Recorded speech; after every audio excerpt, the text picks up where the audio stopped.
Okay. That might work. Okay.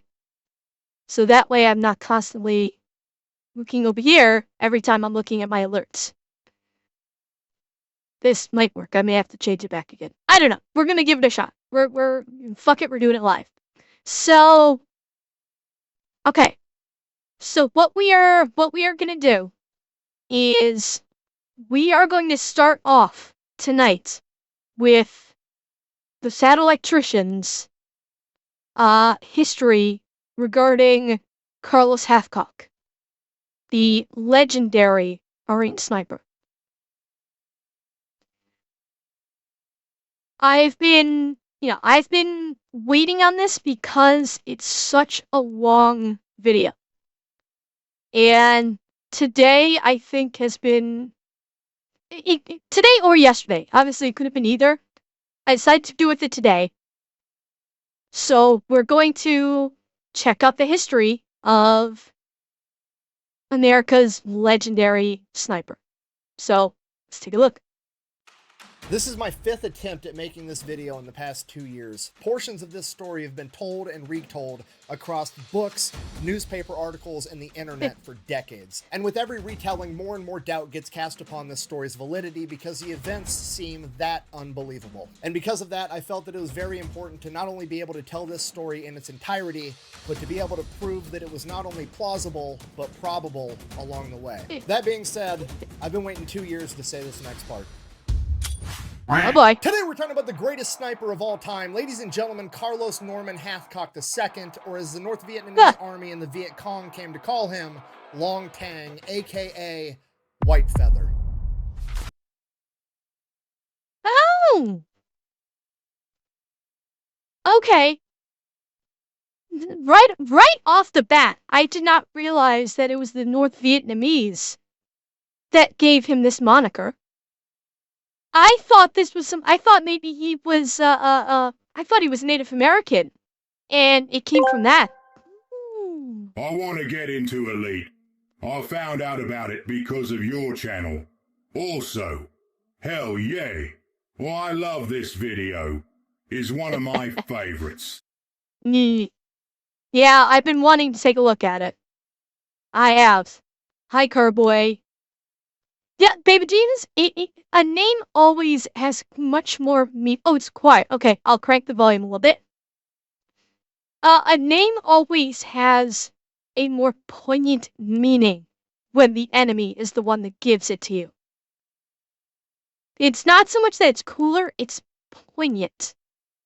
Because when an enemy gets it to you, it's because they have been witness to your actions. Did they? Really fucking, I don't remember that. But then again, I've watched NCIS for a long time. My guess is probably it was, because Gibbs was a sniper, so it does make perfect sense that they would reference him. Wait, we gotta get the sponsorship in, then we can have the rest of the story uninterrupted. This video's brought... Cheer 107 rent.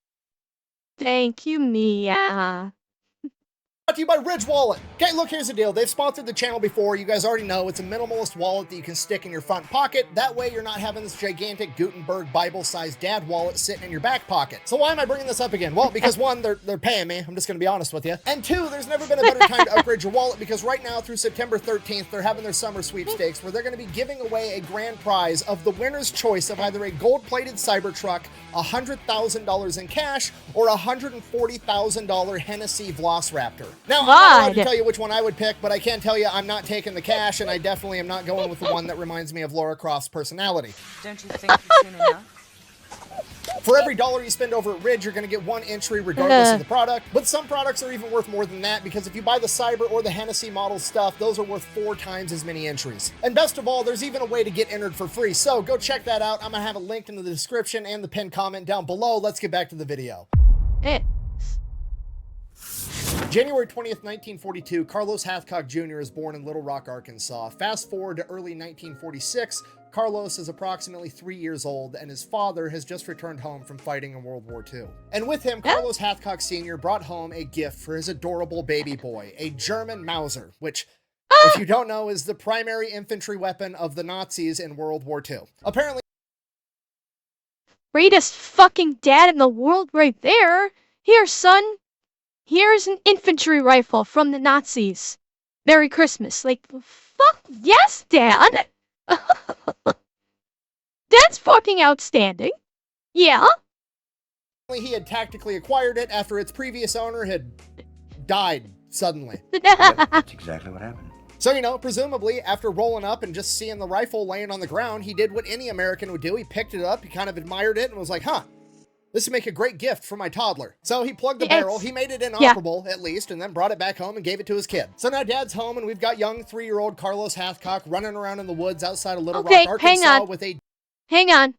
Hang the fuck on. So he plugged the barrel, he made it inoperable, at least, and then brought it back home and gave it to his kid. So now Dad's home, and we've got young 3-year-old Carlos Hathcock. Little motherfucker looking like a goddamn gangster right now. Fucking little 3-year-old Carlos Hathcock looking fucking fly. This is boss gangster energy right the fuck here. Hell yeah, he's just like, yeah, I'm gonna get me some bitches. Yeah, exactly. Exactly, baby Jesus. At age 3, he already knew. He fucking already knew. Yep, that the hat cocked to the side, the suspenders, the hands in the pockets, yeah. He knew at 3 years old, I'm the shit. Oh, he knew. Hathcock running around in the woods outside of Little Rock, Arkansas with a de-weaponized German Mauser, pretending that he's fighting Nazis and the Imperial Japanese, just like Dad. Fast forward again to when Carlos is 7 years old and he sees his first John Wayne movie where John Wayne is portraying a United States Marine. At this moment, Carlos Hathcock decides that he's going to be a Marine too. Everything else in life, school, chores, all of it is just biding time until he turns 17 years old. He can get his parents' permission to go and join the Marine Corps. Now, doesn't this sound familiar, chat? This absolutely sounds kind of familiar to other born with main character energy stories that we've seen before. I'm pretty sure I'm can't remember exactly which ones it was. There was the what was the ace? There was the ace pilot who I think had the same mentality, that he didn't fucking care about school or anything else, he just wanted to fly. And I can't remember if Dan Daly had the same... Robin Olds, yeah. And I can't remember if Dan Daly had a similar story, where he was just like, all I want to be is a fucking Marine, I don't care about anything else. Like, Richard Bong, that's what I'm thinking of, Dave. Richard Bongs, who is exactly who I believe I was thinking of. But it's fascinating how many of these old stories from World War II, Vietnam, no, well, not so much Vietnam, but like World War II, and that era where they're just like, they grow up and they're just like, all I ever wanted to be was a soldier or a Marine or a naval officer or an airman. There's so many of these stories where it's like these heroes just have this single mindset from a very young age. Why? Because military service, I think, held a different degree of, I don't know if honor is the right word. And I can't think of the right descriptor. It was like the men who prestige, respect, yeah, it could be along those lines. Like the degree of importance, yeah, it's like somewhere in there is like the word I'm looking for, because this is not to be disparaging to any servicemen who enlisted, say, during the Gulf War or during, post 9/11 or today. it's not, it's not to, downplay soldiers, Marines, sailors, and airmen that join posts, but it's just like during that age, during that era, there was definitely a different feel to the men that were like, this is what I want to be. Yeah, yeah, I mean, honorable, I guess, is the best word, even though I'm not sure. Reverence, yeah, might be an appropriate word. It's just a different feel. There was a different feeling in the air when it came to the military back during that time versus what we see it today. I'd say the closest we got to it, I'd say the closest we've gotten to that when it comes to the single-mindedness to want to be a soldier in modern day is post 9/11.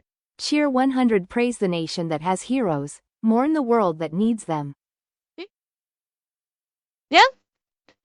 I will say, like, immediately following 9/11, I think we did get a swath of young men and women that had that adopted that very similar mindset, and it took a circumstance like 9/11 to generate it, to create that single mindset again. So, like, I probably, that's, I don't know. It's just back then they were built different. There was a totally different mentality, and I think that military service lent itself to more prestige or more honor at the time. Just because of the social zeitgeist involving it. Oh yeah. And yeah, like 9/11 did spur a whole new generation to do so, but it's not quite the same. It's different in its own way. It's not really something I can put my finger on. I'm having a really tough time trying to just put my finger on the exact differences between the two of them to just break it down to something more simplistic. It's really fucking hard for me to do. But there is a difference. I can practically taste it, that there is a difference between back then with Carlos Hathcock and modern day, even with after 9/11 happened. A year after that, Carlos's father re-enters the military to go fight in the Korean War, and the family is moved to Missouri. Then they're moved to Tennessee. The father goes off, he fights, he comes back home, but when he comes back home, both of his parents they've always kind of had a drinking problem, but their drinking gets significantly worse, and so does their relationship. The next major formative event in Carlos's life is at his 10th birthday, when he is given his very first real gun, a J.C. Higgins bolt-action .22 caliber rifle. From that point on, Carlos basically lives out in the woods, shooting cans, squirrels, birds, anything he can. And while Carlos is out in the woods, his parents' relationship continues to deteriorate, and by the time that he is 12, his parents have gotten a divorce, and Carlos is sent back to Arkansas to live with his grandmother in an unincorporated village known as Geyer. Unincorporated village basically just means that they're living out in the middle of bumfuck nowhere. Carlos's next oldest sibling... I mean, considering he loves spending time out in the woods just shooting with his .22, kind of sounds like he might enjoy it. Granted is that the issues with his parents aside, that the location sounds like he might really enjoy it. Is 10 years younger than him. There's no neighbor kids anywhere near his age for a 20-mile radius, and Grandma and Grandpa are busy doing Grandma and Grandpa stuff. So Carlos spends the majority of his teenage years basically living out in the woods with his dog and his .22 caliber rifle, helping to put food on the family table because Grandma and Grandpa are struggling financially, so they are eating squirrels, birds, and rabbits, whatever Carlos is able to shoot. During this time, Carlos becomes an exceptional outdoorsman. His .22 caliber rifle does not have a very huge range, and if he wants to be able to kill something efficiently, he needs to be able to get as close as possible. He learns how to move through the woods quietly, sneaking up on highly alert prey. And he becomes such an exceptional marksman that he's able... Holy shit! Fucker was self-training to be a sniper without even realizing it. And hi, Lumia. Thank you. J10? Basically. Without him even realizing it. Like, he probably did not even think about, okay, I want to be a sniper. This was just him teaching himself, like, he was basically training himself to be a sniper. Honestly, better, probably in some ways, better than military trainers could teach him. Because sneaking up on wild animals is a hell of a lot harder than sneaking up on humans. Because animals are so much more, especially prey animals, are so much more alert than humans are, even when humans are on high alert. So this is like literally training to be a sniper for survival purposes. Yeah. Oh yeah. I mean, survival training is crucial. If you have the opportunity to do so, definitely try and invest in some survival training. It is 100% worth it. And hi, Wiggly Niblets. Able to shoot birds out of the air while they are flying with his 22 caliber rifle, which is impressive. And this goes on for years. And then at the age of 15, Carlos drops out of school and goes to work full-time doing concrete. He does that for 2 more years till he finally hits the age of 17. He then gets consent from his guardian to go and join the Marine Corps. So in 1959, at the age of 17, Carlos Hathcock goes off to training to become a Marine, and he absolutely crushes it. I mean, how could he not? He's been doing full-time manual labor for a couple of years, and the 10 years prior to that, he's basically been living in the woods by himself, learning how to become an expert marksman. Despite being the best shot out of any new recruit available, he continues to hone this skill. They have a mandatory amount of time and qualification. Cheer 100. Thank you, Vumia. They have to meet in marksmanship. However, Carlos Hathcock also spends all of his free time out at the range, continuing to work on this skill when nobody else does. He doesn't just want to be a good shot, he wants to be the best shot, and he wants to be able to do it from every single position the Marine Corps utilizes at the time. They do standing, prone, sitting, kneeling, and they have the infamous squat position at this point in time, also commonly referred to as the rice paddy prone. And Carlos practices all of them and masters all of them. It is at this point that Hathcock begins to develop what he calls his bubble, which is essentially his aura of concentration. Okay, question. Was Chris Kyle, was he a hunter? It's been a while since I saw or read anything about Chris Kyle. Was he actually a hunter before he became a sniper? Because, as I recall, he wasn't actually going to be... I don't think he didn't originally go into the military to be a sniper, did he? I'm trying to make sure I'm not mixing up my historical figures. I thought when he went into the military, he was originally going to be something else, and then something happened, and he ended up... Like, him becoming a sniper ended up being happenstance. I don't think he... As I recall, I don't think he intended to be a sniper. He just kind of fell into it and ended up being exceedingly good at it. Now, if I'm wrong, please tell me, because I could very well be wrong. I'm trying to remember this. But it's for Chris Kyle, it was more happenstance than design. He was more of a bow hunter. So that definitely would help him with his sneakiness. Was he a SEAL? I don't think he was a SEAL. Cause Chris Kyle was Army, was he not? I don't think he was, yeah, he was Army. I don't think he got pulled into the SEALs. Was he a SEAL? Okay, then my memory's faulty then. Okay, I don't remember him being a SEAL. I don't remember that.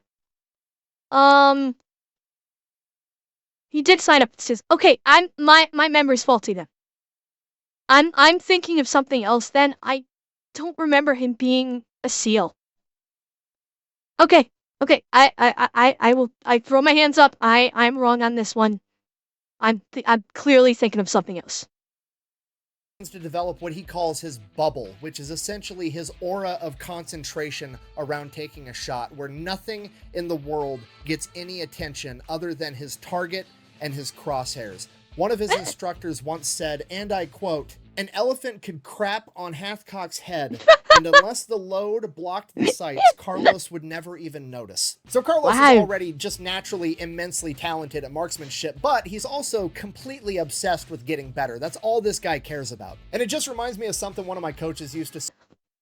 Okay, that's what I'm thinking of. So he started in the army, proved to be an outstanding shot, and then switched to being a SEAL.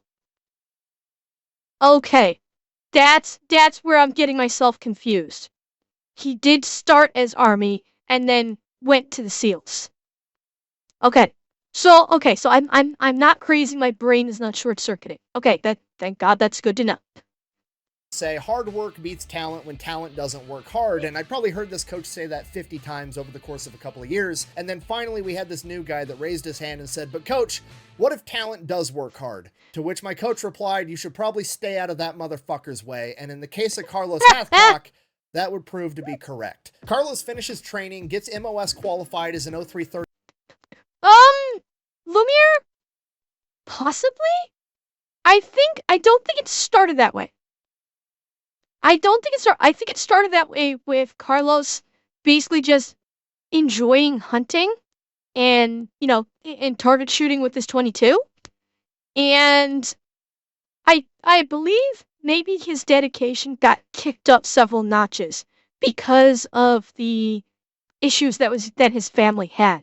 So in response to those issues, he basically kind of withdrew it himself in a way where he would spend time away from that in the woods, hunting and shooting. So my suspicion is it didn't start off that way, but it definitely factored into his dedication. Well, no, J10, we're talking about back when he was still with his mom and dad, and he was out in the woods, and his mom and dad were always fighting because of alcohol issues. So it started off with him just liking shooting and spending time in the woods, but then as his parents, their arguing increased, he wanted to get away from that, so he spent his time honing his skills, and then when he moved in with his grandparents, then it became a survival thing, where he was doing it to put food on the table. So it was kind of like a staging process. It started off as, interest. Then it started off as dedication to avoid the problems at home, and then it evolved into literal survival. So there's 3 different stages here, all that helped to essentially create this legendary sniper. That would prove to be correct. Carlos finishes training, gets MOS qualified as an 0331, a machine gunner, and then immediately gets sent over to Hawaii and stationed there because that's where the Marine Corps rifle team is. So Carlos goes over to Hawaii, reports for his new duty station, gets settled, gets signed up for every marksmanship competition they have scheduled, shows up to the very first one. It's a 600-yard event. Now, Carlos is here because he's a great shot, but he's also the new guy. He just got out of training. All the big dogs are here. This is where the Marine Corps rifle team is at. He's not expected to do well in these competitions at all. He is the newbie that they need to take under their wing and train, and he's the next generation of shooter, and this is going to be his first competition just to get his feet wet, is whatever. It was at this moment that he knew. He fucked up. Not exactly a accurate statement there, but these old dogs about to get shown the fuck up. That's what's gonna happen. They're like, look at the new me, and the newbie's like, hold my beer. The next generation of shooter, and this is going to be his first competition just to get his feet wet, is what everybody thinks is going to happen, and then Carlos wins the entire fucking thing. Pretty much immediately after winning this competition, he is given an official spot on the Marine Corps rifle team, meaning that this is more or less his full-time job now. Yes, he's a machine gunner, but his day-to-day job is going to be going and improving his marksmanship to be able to show off how great the marksmanship of the Marine even Corps more is, which is great for Carlos. It's basically his dream job, and on top of that, it's 1960. It's a time of peace. There's no prospects for war on the horizon, and there's really nothing else for a machine gunner to be doing, so the rifle team is a great spot for him. Carlos spends the next 2 years there continuing to hone his skills, winning all kinds of competitions, and one of the people that he meets there that's also on the rifle team is a lieutenant by the name of Jim Land. And Jim Land has this dream that he wants to bring back sniper school and make it a permanent fixture in the United States Marine Corps. I was not aware that the sniper school left. the Marine Corps. I was completely unaware of this. Okay. I learned something new here. I thought that the sniper school was a fixed thing in at least the Army and the Marines. It got decommissioned. I was unaware of that. Okay. Corps. Yeah, so if you don't know, in 1960, there's no snipers in the US military. That's not a thing. Most people don't even know what that is or have ever even heard of it. Now, I can't speak for other countries, but in America, there always appears to be this desire from the higher-ups in the chain of command to try to get rid of the scout snipers altogether, right? We Why? had scout snipers during World War II. Right after World War II, they got rid of the school, got rid of the job, didn't exist anymore. Korean War broke out. Bring them back. Korean War ends. Get rid of them. And in my opinion, this is due to the simple fact that the role of the scout sniper both terrifies and makes the chain of command look dumb all at the same time. Because in modern times, how are all the high-ranking generals that are going to conveniently have a nice, cushy, multi-million-dollar-a-year job at a DoD contractor going to be able to justify using an $800,000 Hellfire missile to take out one bad guy when they've got some fucking 20-year-old corn-fed kid from Omaha named Lance Corporal Smith that's willing to crawl on his belly for 3 days and shoot that same guy in the face from 500 yards away with a bullet that costs 68 cents. So the first thing the scout snipers have going against them is that they're just too efficient, right? I mean, it's hard to make billions and billions of dollars off of warfare when you've got these guys out there unaliving people off the dollar menu. You guys are getting paid? Back in the day, the reason for getting rid of... God. Yeah, and they get rid of it during peacetime because they forgot one of the very basic tenets when it comes to military operations, which unfortunately is a silly one, is the military spends most of its time preparing for the engagement that they just finished with. Whereas, while not exactly looking ahead to what the future engagement might possibly look like. So the military has spent a great many years, we're probably doing better in the modern age in terms of looking ahead instead of looking behind. But the military always had a very bad habit of looking behind in terms of improving and adapting versus looking ahead and anticipating. That's been a big problem. Now, I think it's been doing better. I think the modern military is doing better about looking ahead and anticipating what might occur versus fixating on what did happen and how can we prevent that again. It's improving. But with peacetime, my off-the-cuff thought is why they didn't like snipers is not only because they were showing people up and they were making, chain of command look bad. I have a gut feeling. And this is completely unsubstantiated by everything. So this is just gut feeling. Where, with snipers, is you have some fucking, bleeding heart liberals who view snipers like they're assassins. And they don't and in peacetime, they don't like the idea of, oh, we're training a bunch of assassins, because that makes us look like the bad guys. I have absolutely zero evidence to back up this claim, but a gut feeling tells me that that's a reason why, at least in the past, they have closed down the sniper schools for the military during peacetime. Is because they don't want there to be a perception of we are training assassins. When wartime hits, you damn sure know that they want those assassins on their payroll. That's for fucking sure. Sniper school after World War II and Korea was pretty much the same thing. It wasn't a gentlemanly, noble, honorable way of conducting warfare. It seems kind of cowardly to dress up like a bush and shoot your enemy when he can't even see you. Okay, Lord, exactly have a good night. The type of wannabe tough guy bullshit that somebody not putting their ass on the line would say. It's probably more along the lines of the high-ranking officer realizes, well, if I utilize snipers, my snipers are going to go shoot at their high-ranking officers because obviously that's the whole point. But then the enemy is probably going to train snipers and then their snipers are going to come shoot me. Hi, Mimi. Hello. Hi, Raiders. How you doing? How is it going? Oh, my shout-out didn't work. That's unfortunate. Hi, Raiders. How's it going? You caught us right at the beginning of a very long react where we're talking about Carlos Whitefeather Hathcock. So, welcome. We're only about like 10 minutes in, but this is like an hour and 18-minute video. So trust me, we still have plenty to react about. And Infamous Persona, thank you for the follow. Welcome. How was your stream, Mimi? Did you have a good time? You were playing Battletech, it looks like. Did you bring honor to your clan? And Cross, thank you for the follow also. I trust you've brought great honor to your clan. And Raven, thank you for the follow also. Ah, as one should, Mimi. Very good. Very good indeed. Well, we are watching a totally different warrior, a Marine Scout sniper, who is a legendary sniper. So, we are going to get back into this, but Yuikin, thank you for the follow also and welcome.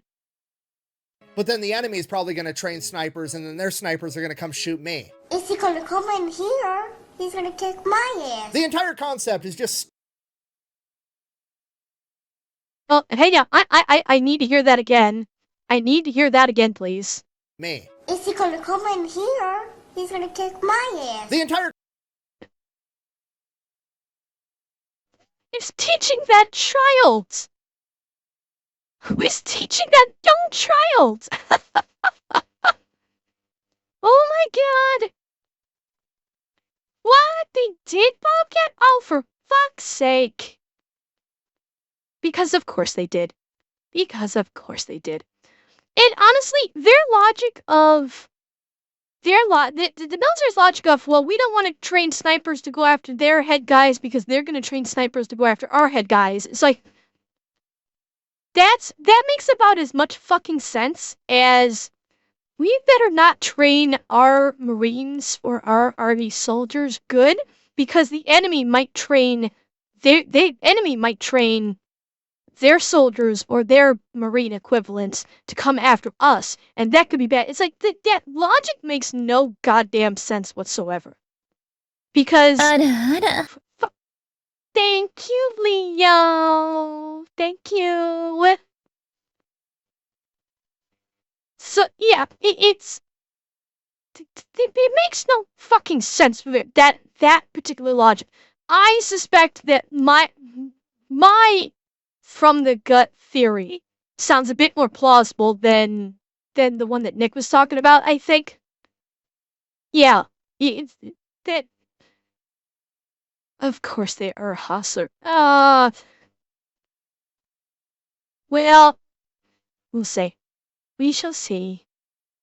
concept is just stupid and un-American, right? America didn't win its independence from Great Britain because we marched our happy asses out into an open field and stood there while they shot at us. Fuck you. We're shooting at your ass from the tree line. Get off our lawn. The unofficial slogan of the United States military is, if you're not cheating, you're not trying for a reason, okay? You go to any grunt in any branch in the United States military and you give them the option, like, hey, if you fight like this, we'll write, "He died like a gentleman" on your tombstone. And if you fight like this, you get to go home to your kids. Guess which one he's fucking picking. So if you're not picking up what I put down, the long and short of it is basically snipers don't exist in 1960 because we allow people that don't have to do the job have an opinion on how the job needs to be done. That's why. Yes. But Jim Land... Yes. That's it exactly. And for all the stories Nick has told, that's what it boils down to. All of these decisions that have cost lives for soldiers, for Marines, for sailors, for airmen, these decisions that have cost them their lives have not come from the people in battle that know what the fuck is going on. It's coming from guys in suits that care more about election votes than they do about keeping their military alive. And, you know, the high-ranking, like the high-ranking officers up in the upper echelons of the chain of command, maintaining their position. I think Patton once said to his troops, your job is not to die for your country, your job is to get the other poor dumb son of a bitch to die for his country. Yeah, but the problem with letting Congress dictate the military is Congress doesn't know what the fuck is going on. And the majority of Congress is not military. The vast majority of Congress are businessmen.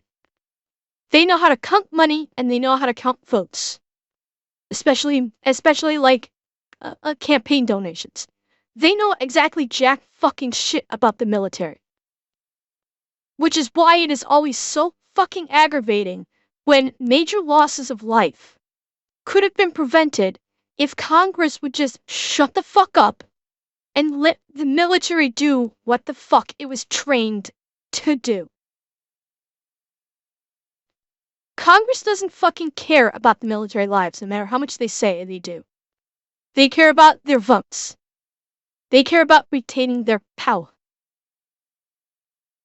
Congress needs to start going more hands-off and let the military do what it fucking does best, and that's win. Because guess what? If they went hands-off, you'd win a hell of a lot fucking more. Don't have to do the job, have an opinion on how the job needs to be done. That's why. But Jim Land has been studying up on this. He's been reading the old manuals that he could find. He's been talking to some of the older guys, and he's like, this sniping thing sounds like it's pretty fucking important. Somebody should figure this out and preserve it because one day we might need it. So he figures out everything he can about it, gets all the information. He writes up a proposal to the chain of command that he wants to have the very first Scout Sniper School. It's 2 weeks long, and he's going to teach it here in Hawaii.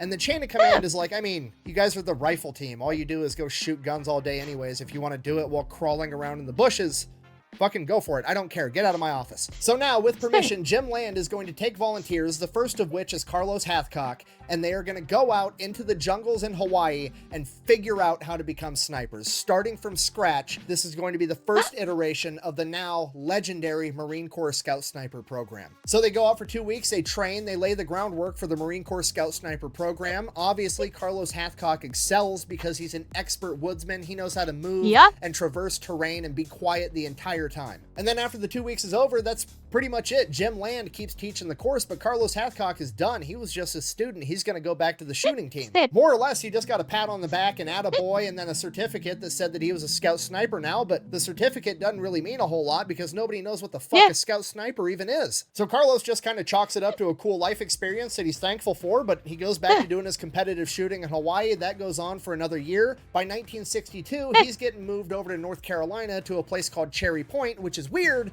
because that's a Marine Corps air base, and he's technically an infantryman as a machine gunner 0331, so they're not even going to have any work for him there. Regardless, he's got to go because he's got orders. So he moves to North Carolina, he shows up to the Cherry Point air base, reports to the commander's office, and the commander is like, okay, son, I'm just going to level with you. I don't have a use for a machine gunner. I don't even know how you ended up here.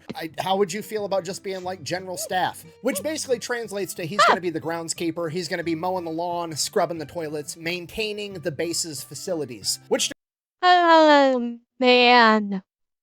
Okay, I know this is gonna turn around somehow, but for someone who is a fucking Scout Sniper, that would suck.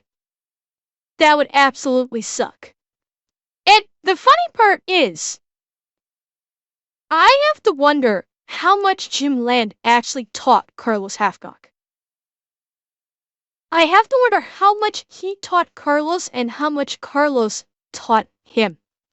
Because I suspect Carlos was far more knowledgeable in actually being a Scout Sniper. Just a gut feeling based on his life experiences. And, you know, basically he self-trained himself to be a Scout Sniper probably better than anyone else could have trained him. I'm guessing he taught the trainer more than the trainer taught him. That's my suspicion.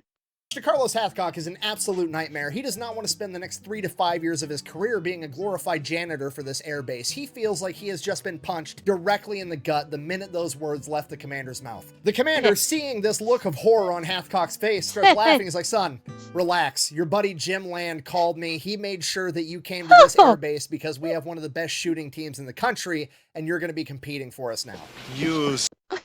My God, he got so fucking debated. Oh, okay. Okay. That was an epic troll right there. That was an absolute epic trolling by that command base commander. Kudos to him for that. Man pranked the hell out of Carlos. Yeah. Oh, yeah. This is one of the original trolls.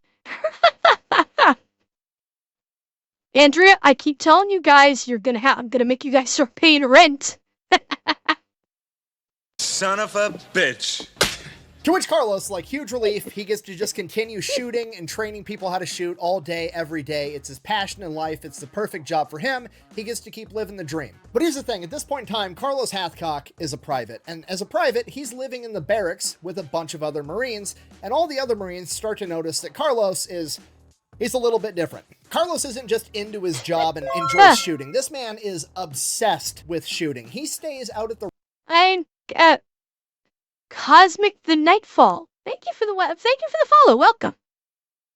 range every night until it's too dark to keep shooting, and then he comes back to the barracks. He'll drink and smoke like a normal Marine, but he's not going out chasing women. He's not going to the bars. He's staying at the barracks with his rifle next to his bunk, practicing dry firing from all of the firing positions. And just to be clear, he's doing this for hours on end on a concrete floor, okay? Some of these firing positions, like the prone position or the rice paddy squat, are not fun to hold, and this guy is doing it for hours every... Yeah, J10, you had said that earlier. Yeah, this is 100% Tism behavior. I do have to wonder, based upon this, is Carlos Hathcock high-functioning autistic? Because that is 100% autistic behavior. Just continually doing this. That, like, this goes beyond dedication. This just goes beyond dedication. This is autistic behavior. Which, I mean, it's based on this description, I think it's a very high probability that he was. Which, God bless him. Because, you know, autistic individuals can make for some of the most outstanding soldiers. Because you give them a task and they're on that fucking task. I don't know if it'd be considered. Now, also bearing in mind, Atsunashi, a lot of individuals with autism also have OCD. OCD is very frequently ascribed as a proponent of autism. Oh no, Dressel, I disagree with that. Obsession, yes. Erotic fixation, hell no. No, I definitely think that this is this feels like autism, OCD, which, like I said, God bless him. Single night. He's basically practicing death yoga while he's smoking and drinking. It's the most Marine Corps shit I've ever heard in my entire life. So after witnessing this go on every single day for months, the rest of the Marines in the barracks are like, okay, we gotta get this guy laid. From now on, your dick is my dick. I'm getting you some pussy. So one of the Marines is dating a girl that's a teller at the local bank, and there's another girl at this very same bank that's single, so they manage to set Carlos Hathcock up on a blind date. He shows up to the bank, introduces himself. Hi, I'm Carlos Hathcock. Her name is Josephine. They go out on a date. They both fall in love immediately because Carlos Hathcock doesn't miss. Very next day, he's out at the range all day. He's training people, getting training in. That's his job. The normal working day comes to an end, and Carlos does not stay on the range until sunset like he has every other day. No, Private Hathcock goes into town and buys a brand new car because he has to keep impressing Joe, and he needs that car to take her out on dates, which is... I already do not like where this is going. I have a bad feeling. Because now it's like I have to spend money and impress the girl. And, okay, is it? Okay, because I suddenly got a really bad feeling when we started going this route. Okay. Is the most private in the military shit I've ever heard in my entire life. Every single private finishes training, goes to their unit, and then goes and buys a brand new V6 Mustang or Camaro to impress women. And he spends absolutely all of his money on this car. The only thing he has left in his budget is enough money to keep getting his hair cut, which he absolutely has to do anyways. But you know what? It was worth it because Carlos and Josephine ended up getting married. They moved in with one another, and now Josephine's the one that has to sit there and watch Carlos do dry firing drills on the living room floor every single night before bed. What the hell? Are you out of your fucking mind? Relax, Lois. I was aiming for the mailbox. I'm just trying to make a point. Good morning, Lois. And this goes on for years. And I do not remember that Family Guy episode.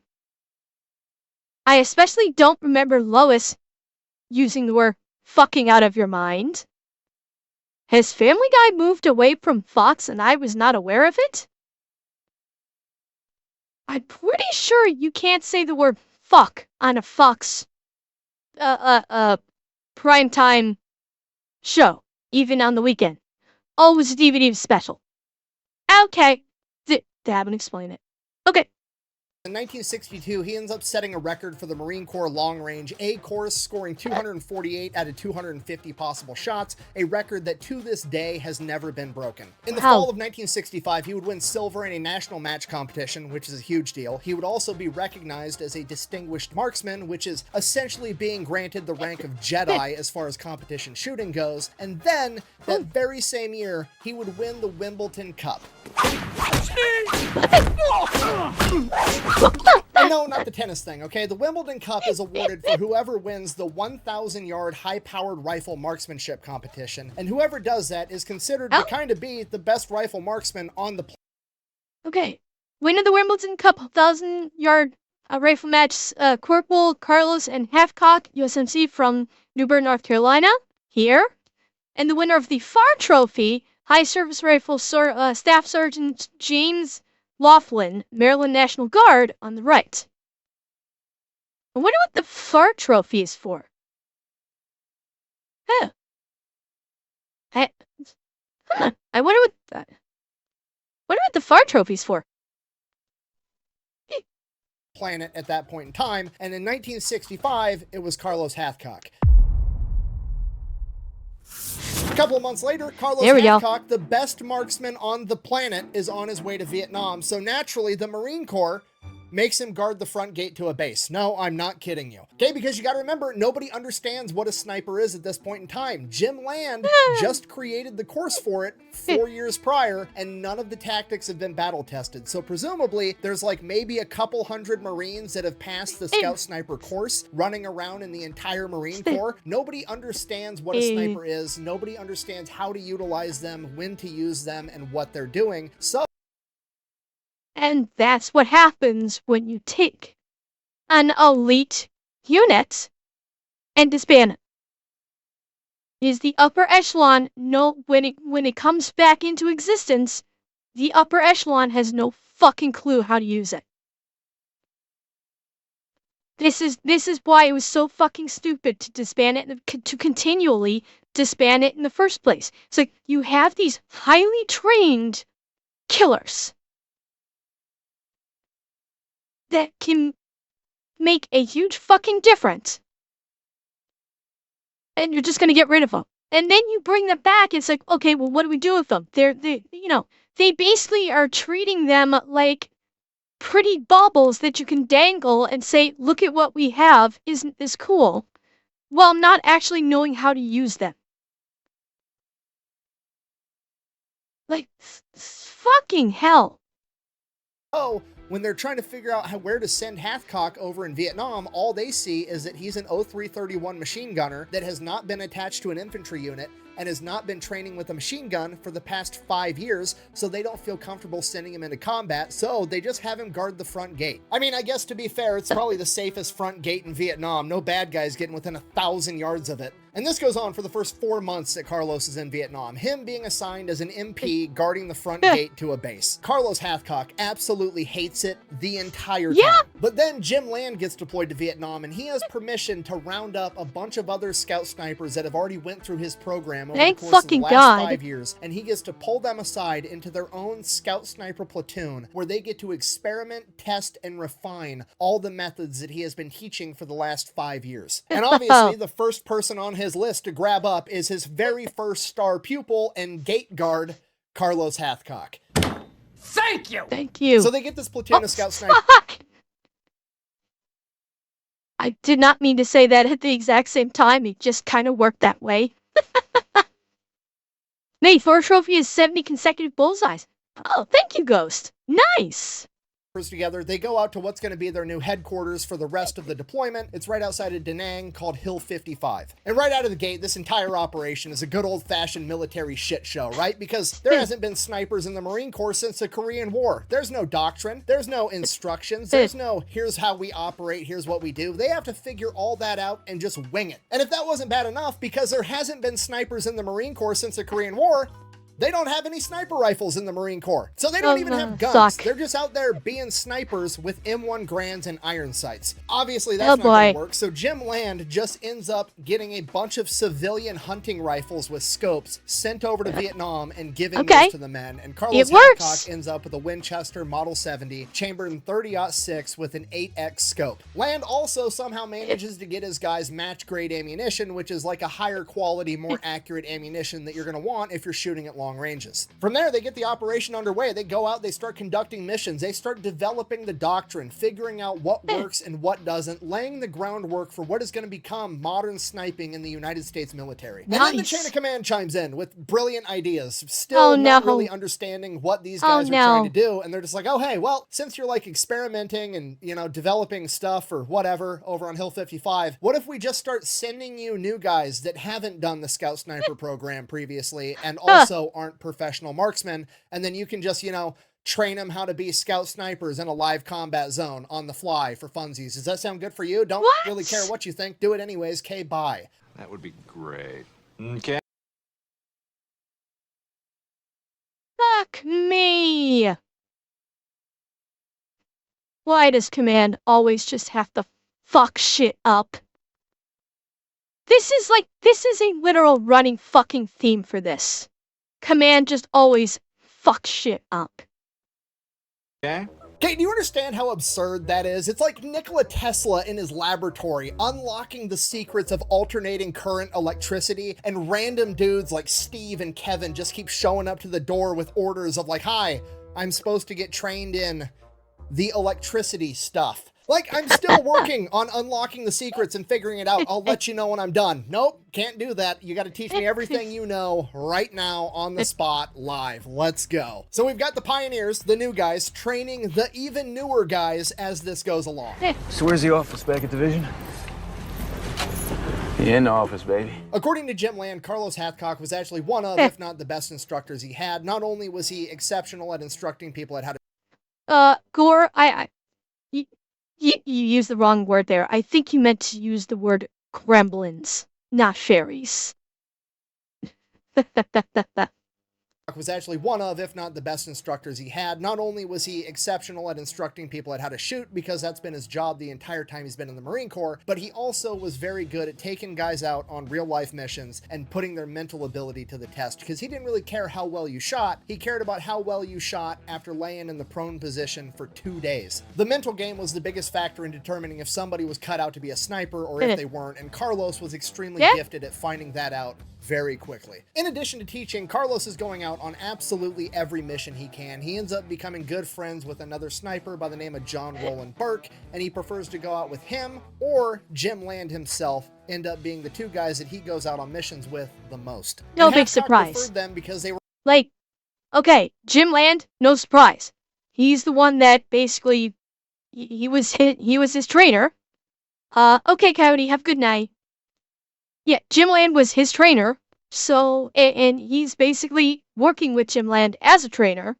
No big surprise there. But the other Marine? I mean, if he proved himself as a Sniper Supreme, makes perfect sense why he'd prefer that.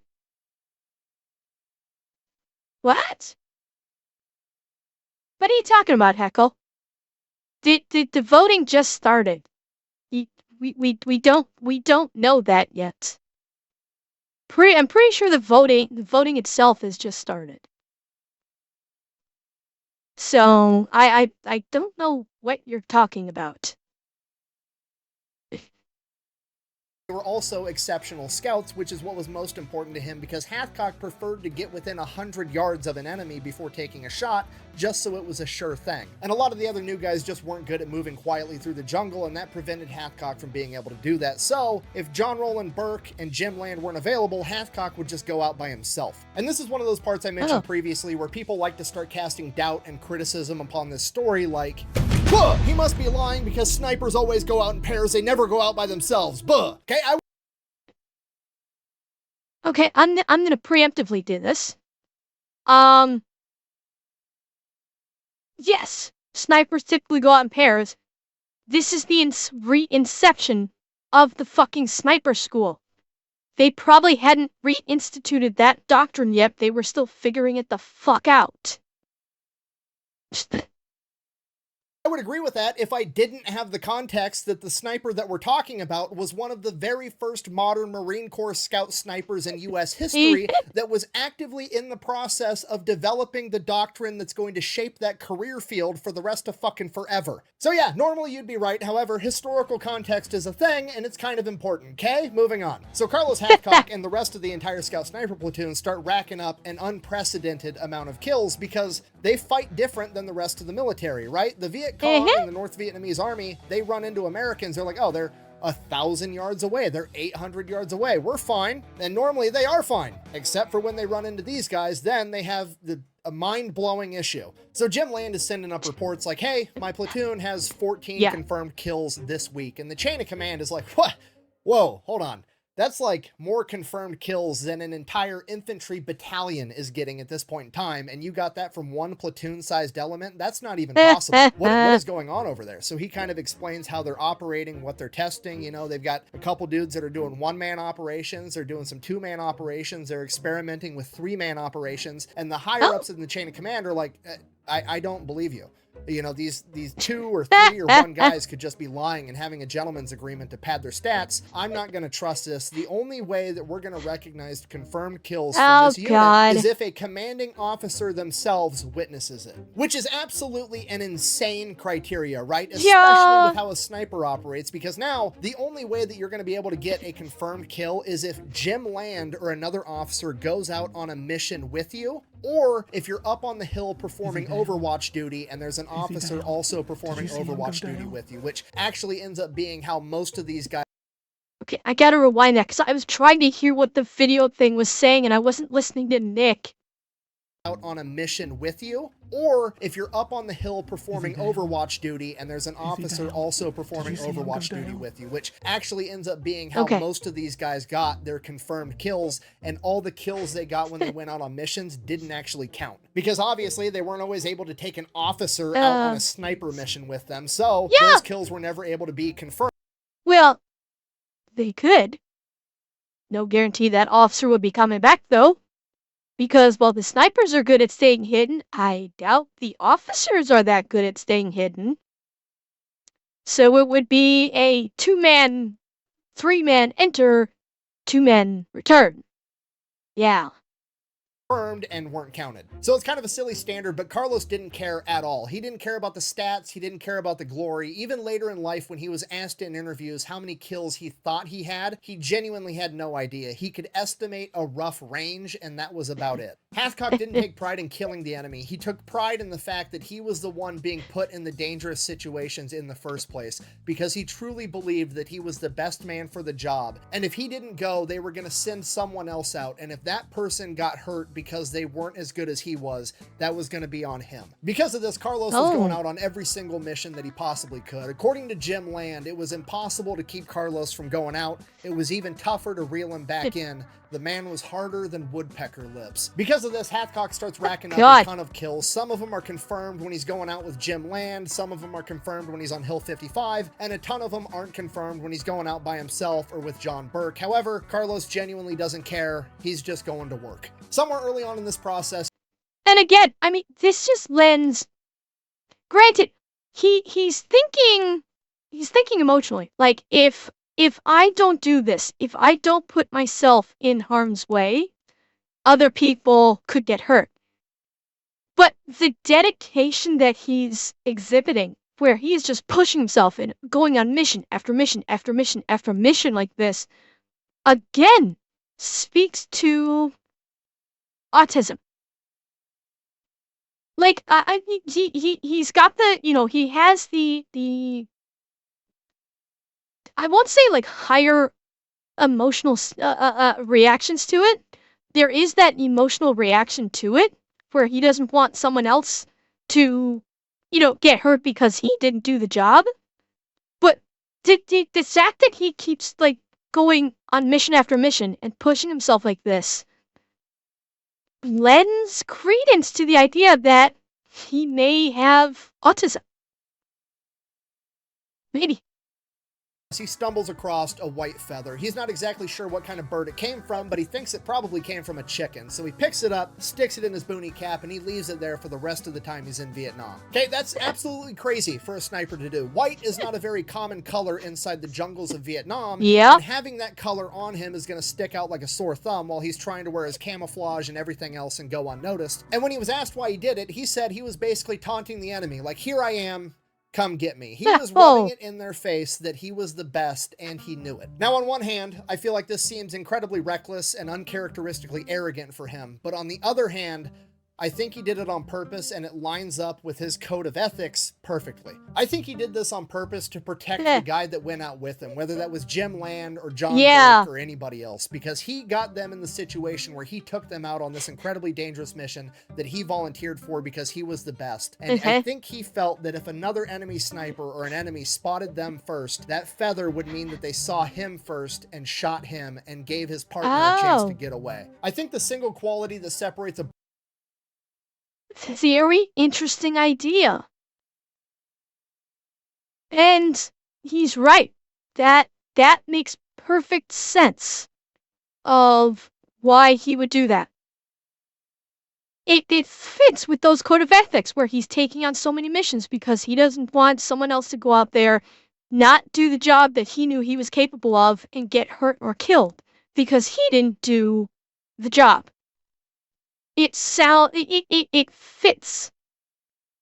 100%.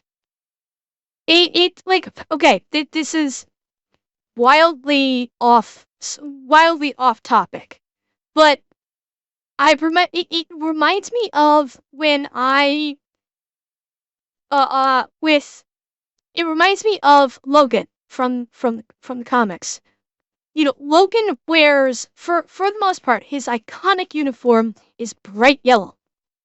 It's got blue in it, but it's bright yellow. Very bright so everybody can see it.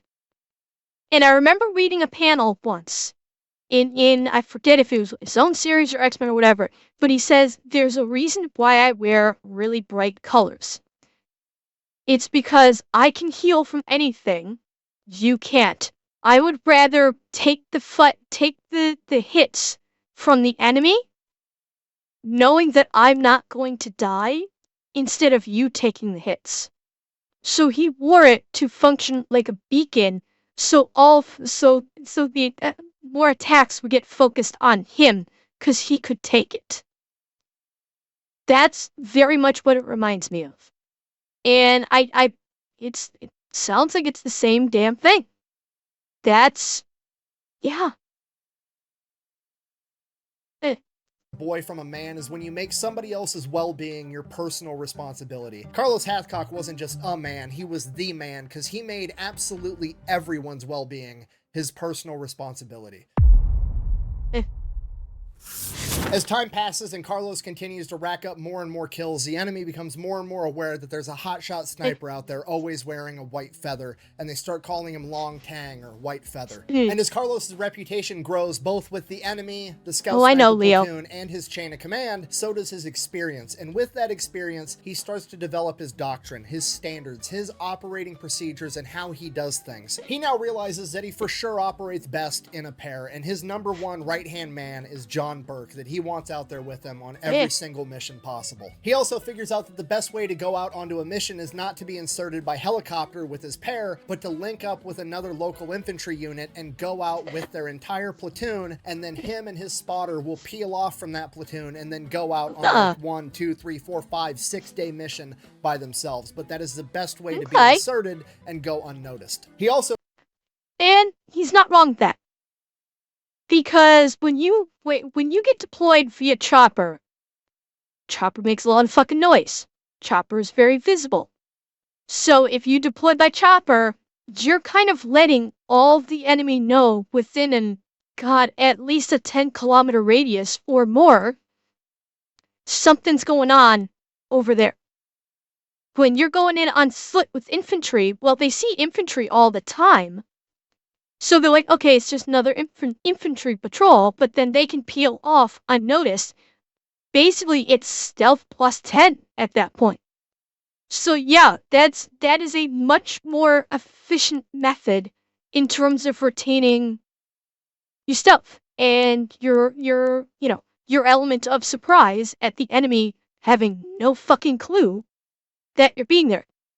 No, Kaibo, it's not a Canadian thing. That's what the military uses. The military uses metric. They always have. Also creates the rule that a sniper fires from a position 3 times, no more, and then he moves to another position. But on one occasion, he would violate that rule. At first, it wasn't any different from what had become his new norm for a mission. Him and John Burke linked up with a different infantry company, went out with a platoon-sized element on their patrol, and at some random point that they picked themselves, they peeled off and went off, just the 2 of them, to go do their sniper thing. And while they're going out, they had planned to go out and stalk for 6 days. They brought just enough food and just enough water for that, and that's it. Hathcock always packed light. He only brought whatever he could fit in his pockets. He never went out with a rucksack or a bag of any kind. They're a couple hours into this patrol or this stalk, and they come across this great overlook position, overlooking thousands of yards of rice paddies, and right down the middle of it, there's this levee where there's a ton of water to make it through. So they post up right on the wood line with rice paddies, then this levee, and then more rice paddies on the other side. It's perfect because if the enemy is on the other side of that levee, they're going to be able to engage the enemy, and the enemy is going to have to try to make their way through all that water in the levee, and they can just start picking them off one by one,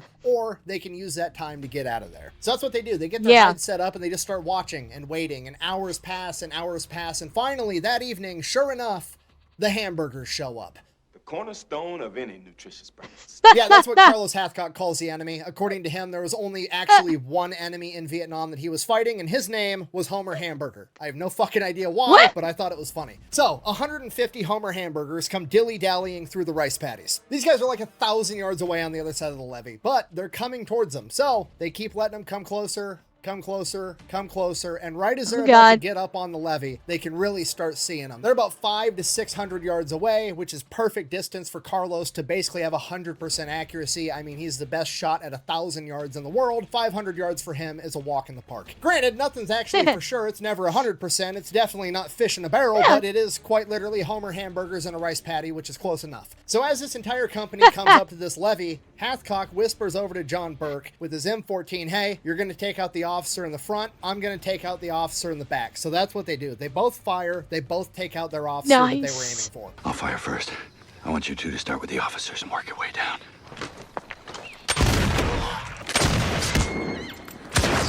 Yeah. So now there's like... You know what? Yeah. There's a reason why those tactics have worked since the Revolutionary War period. They work because they work. If you remove the, with many units, unless they are very highly disciplined, when you remove the chain of command, the rest of the troops do not know what the fuck to do, and they will just panic. Because a lot of them are untrained or undertrained. Right, and that's why I said if they're not highly trained, Wolfie.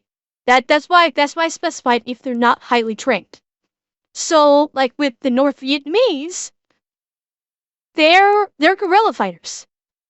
They kind of need that command structure to properly aim them or direct them. you take that away, and it's going to either be panic or an every man for himself situation. And they're either going to scatter, start firing wildly. They're going to do everything except buckle down and focus. Like 147 Homer hamburgers looking around like, oh shit, what do we do? And the third and final officer takes off running. Believe it or not, it's pretty hard to run in a rice paddy, and you can't run very fast, but he also didn't have to run very far, so at least on the bright side, he didn't die tired. So at this point, Carlos is shot twice, John Burke is shot once. That's 3 shots from one location. They got to bounce. But for some reason, Carlos is like, hold on, let's wait a second. Because as he's watching this like 147 dudes, they're just standing there. They don't know what to do. They just bunker down out in the open in the middle of this field and don't do anything. So Carlos is like, yeah. They triggered that third response. Fight, flight, and freeze. That third one is not what people talk about very much when it comes to an adrenaline response. And and honestly, freeze probably happens more often than fight or flight. Which, it kind of surprised me. Like, for the longest time, all you'd hear about is a flight or fight response, when freeze ends up being the default more often than not, honestly. Like, I mean, I know we're supposed to move after 3, but I guess we can just sit here and pick them off until they do something. Now, if you're an American, this seems weird to us, because in the American military, if you take out the officer, like, congratulations, you've just taken the regulator off the ass-whooping machine. Now you've got a bunch of pissed-off grunts that are looking to get creative, and you're about to find out the hard way it's never a war crime the first time. But in a bunch of other militaries, especially historically, the further we go back in time, they aren't trained to improvise and win anyways. They're trained to hunker down and await for further orders before they do anything, and that's what these guys are doing. And apparently these guys didn't have a radio with them, because the orders never came, because they just kept sitting there, and Carlos just kept picking them off one after one after one. In his own words, every time one of them would peek up their head, they'd lose their haircut. Now at this point, Carlos considers they didn't just lose their haircut, they probably lost the fucking skulls. I'm guessing Carlos Hathcock did a little bit of not so surgical scalping with that rifle of his. calling in artillery, because he does have a radio and he does have artillery waiting on standby, but he thinks that that's going to play into their favor, because if he fires artillery, they're in a rice paddy, so those artillery shells are going to be landing into the water of the rice paddy, drastically decreasing their effectiveness. And then as soon as the first shell lands, all the guys can call, you know, incoming, dive into the water of the rice paddy, ride out the volley, get up, run. They do that 2 or 3 times, they're home free. So he's just going to keep them pinned down, and he does it all day. Alright, hot take. I think Carlos Hathcock did this because he just wanted the XP boost. He wanted to, like, you know, after he took out 5 heads, he gets that, like, ×2 XP boost, and he just wanted to just rank up.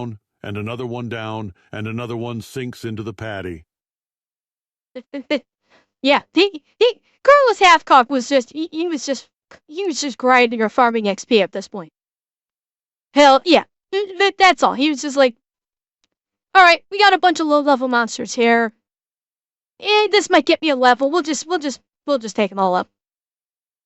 Day long until nightfall. So when the sun goes down, Carlos finally calls in for artillery, but it's not normal artillery. He calls in for star clusters and just lights up the sky over this rice paddy so that he can see what's going on and keep them pinned down all night long. Once it became apparent that they understood that they were going to be pinned down all night long, Carlos and John Burke took this opportunity to move to a different location. Next morning, first light, the hamburgers have mustered up the courage and come up with a plan that they are going to try to directly assault Carlos Hathcock, or at least his general direction, by running through a levee and about 500 to 600 yards of rice paddies, and surely some of them will make it there. Yeah, that plan didn't.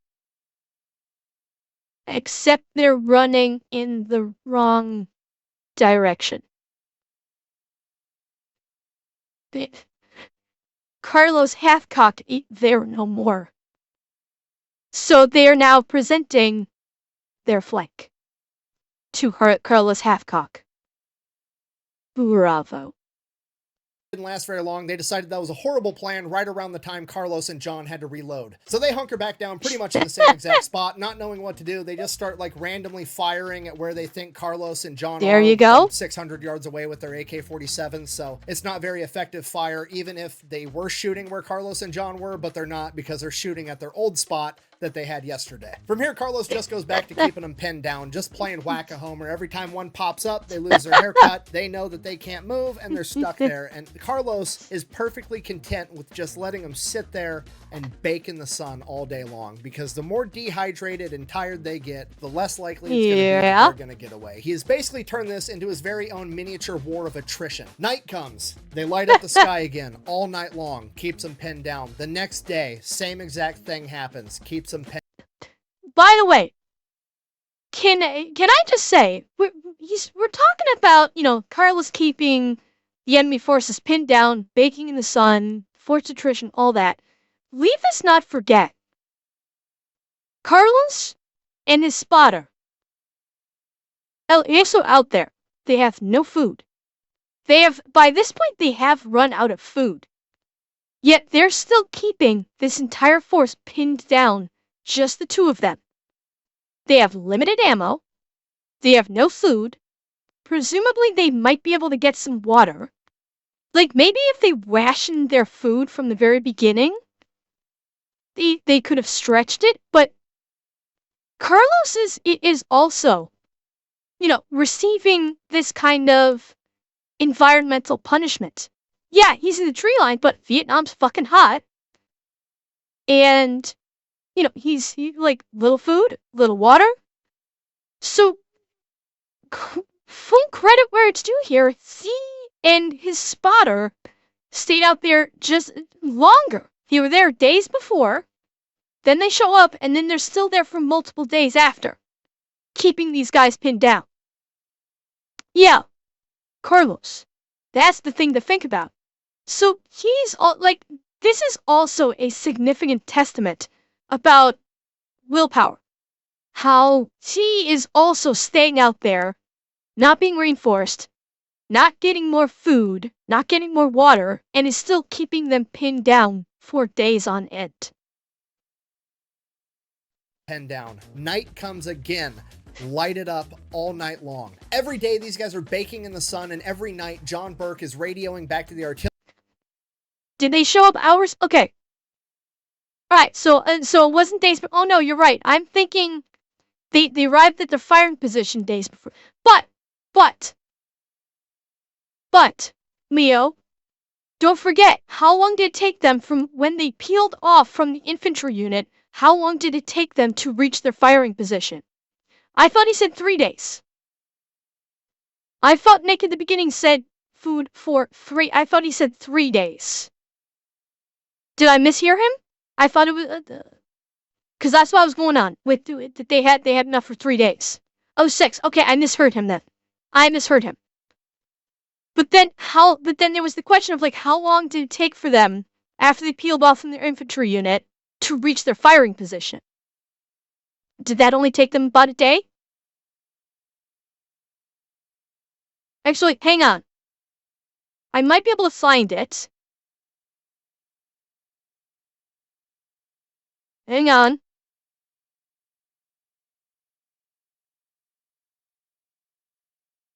Hours? Okay. Alright, so remember we are at 32:59. See if I can find this.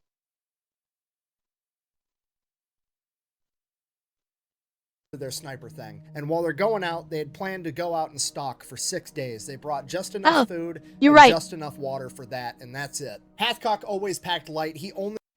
Okay, you're right. 6 days, you are right. Okay. I don't know why my brain said 3 days. I have no idea why my brain said 3 days, but you guys are right. Okay.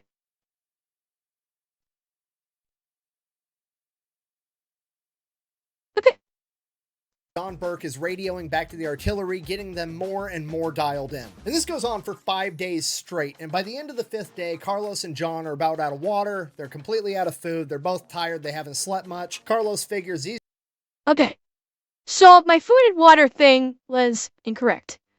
My food and water thing is incorrect, but at the same time, they are out there maintaining the sniper's discipline of staying hidden from the enemy forces for 5 days. Which means they're not moving around a lot. They're staying hidden so the enemy can't see them, but they're still keeping them pinned down. So yeah, these guys, like these two snipers, went through their own version of hell doing this. Now granted, for Carlos Hathcock, he was probably having the time of his fucking life. Without question, this man was probably living the dream doing this. His partner, however, his spotter, maybe? I don't know, we don't know too much about him. Other than he was a great sniper. These guys are as tired as they're absolutely going to get. They're not going to be able to run very fast through this rice paddy. They're definitely not making it through that levee to get me in time if I try to slip away. And on top of that, the artillery boys should have this pretty well dialed in. So he calls in artillery and they level the entire rice paddy as him and John make their way back to Hill 55.